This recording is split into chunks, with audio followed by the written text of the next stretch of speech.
پیر سید عظمت شاہ صاحب ہمارے ساتھ موجود ہیں. شاہ صاحب بہت شکریہ اپنا قیمتی وقت دینے کا.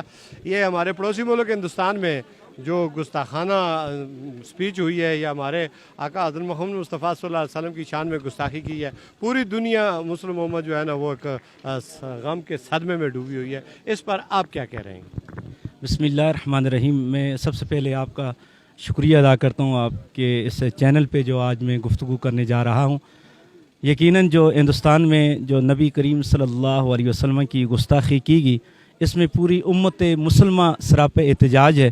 اور آج بھی راول پنڈی میں ہمارے جامعہ میں جہاں سے میں نے تعلیم حاصل کی ہے, میرا مادر علمی ہے جامعہ رضویہ ضیاء العلوم, وہاں پہ اس وقت کمیٹی چوک میں بہت بڑا احتجاج ہو رہا ہے اور پورا راول پنڈی بند ہے.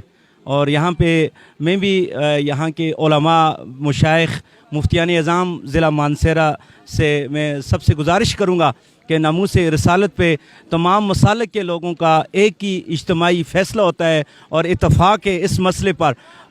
باقی مسائل پہ اختلاف ہو سکتا ہے لیکن ناموس رسالت پر اختلاف کسی کا بھی نہیں ہے. میں تمام مکاتب فکر کے علماء و مفتیان اعظام سے گزارش کروں گا کہ ناموس رسالت کا مسئلہ ہے, ایک پلیٹ فارم پہ جمع ہو کر ایک بہت بڑا احتجاج ریکارڈ کروائیں جو مانسہرہ کی دہلیز پر ہو. اور ہمارا ایمان یقیناً یہ خون کے آنسو رو رہا ہے جس طرح ہمارے پڑوسی ممالک میں ملک میں جو گستاخی کی گئی, ہم اس کی پرزور مذمت کرتے ہیں اور امت مسلمہ کو یہی دعوت فکر دیتے ہیں. اللہ تعالیٰ امت مسلمہ کو ایک پلیٹ فارم پہ جمع ہونے کی توفیق عطا فرمائے.